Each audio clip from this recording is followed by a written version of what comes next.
കനങ്കാതിരി മണ്ഡപത്തിൽ നല്ല വീടെ പൊടിച്ചിട്ട് നീക്കണ ചോദികളെ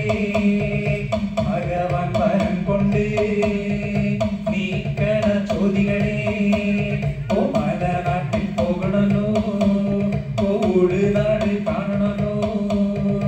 എങ്ങനെ നമ്മള് ഈ മലനാട്ടിൽ പോകണം എങ്ങനെ നമ്മള് ഈ ഉൾനാട് കാണണം അങ്ങനെ വിടത്താൻ നീക്കുന്ന നേരത്ത് മലനാട്ടിൽ പോകണല്ലോ ഉൾനാട് കാണണല്ലോ അങ്ങനെ വിടത്താൻ നീക്കുന്ന നേരത്ത് നല്ലാടിയ കപ്പല് ഇളകി വരവ് കണ്ട് ആരല്ല